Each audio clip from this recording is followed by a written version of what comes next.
রাজনীতির সঙ্গে সঙ্গে বাংলাদেশ ক্রিকেট বোর্ডেও এসেছে বড় পরিবর্তন। এবার সবার নজর বাংলাদেশ ফুটবল ফেডারেশনের দিকে। আগামী ২৬ অক্টোবর নির্বাচনের তারিখ ঘোষণা করায় এখন তার অপেক্ষায় দেশের ক্রীড়াপ্রেমীরা।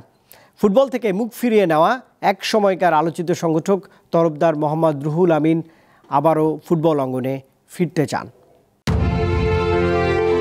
২০১৬ সালের ৩০ এপ্রিল হওয়া বাফুফে নির্বাচনে সভাপতি পদপ্রার্থী কাজী সালাউদ্দিনের নির্বাচনী প্যানেলের সমন্বয়ে দায়িত্ব পালন করেছিলেন তরফদার মোহাম্মদ রুহুল আমিন। এমনকি সেই প্যানেলে নির্বাচনী ইশতেহারও পাঠ করেছিলেন তিনি। কিন্তু বছর ঘুরতে না ঘুরতেই সালাউদ্দিনের চক্ষুশূল বনে যান এই সংগঠক। ৪ বছর পর ২০২০ সালে অনুষ্ঠিত নির্বাচনে সভাপতি পদে দাঁড়ানোর ঘোষণা দেন তিনি। কিন্তু আচমকা নাম প্রত্যাহার করে নেন তরফদার রুহুল আমিন।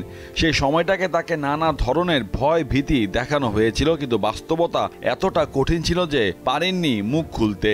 পেশি শক্তি আর সরকারের আগের সরকার বলয়ের মধ্য দিয়ে মানুষকে করে এটা করা হচ্ছে।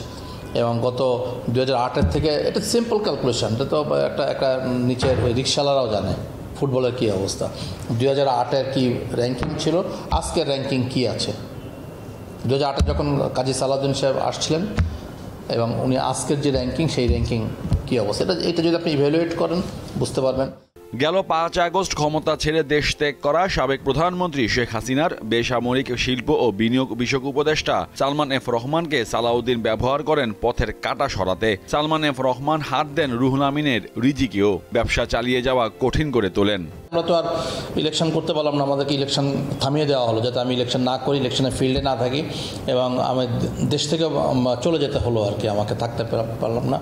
এবং এই সমস্ত বিভিন্ন কারণে আমাদের বিজনেসে ব্যাপক ক্ষতিগ্রস্ত হলো। সালমান এফ রহমান সাহেব এটা মেন ভূমিকা পালন করেছিলেন এবং মানে আমাদের সাইড পাওয়ারটাকে একদম রুইন করে দেওয়ার জন্য যত রকম পন্থা অবলম্বন করা যায়, he did all this things. এই স্পোর্টস নিয়ে পোর্ট নিয়ে যাবে, আমাদের বিজনেস যে চিটাগং পোর্ট নিয়ে যাবে, এটা এই সমস্ত নানান কারণে।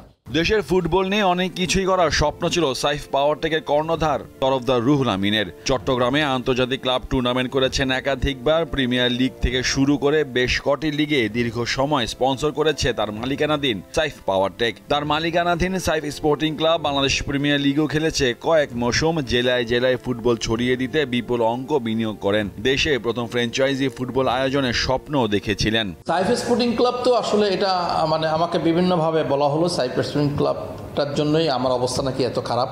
আমি এদিকে চট্টগ্রাম আবাহনী চালাই, চট্টগ্রাম আবাহনীর দিকে আমাকে নজর দিতে হবে, ওটা বন্ধ করে দিতে হবে। মোহাম্মদ হাসিব, দীপ্ত স্পোর্টস, ঢাকা।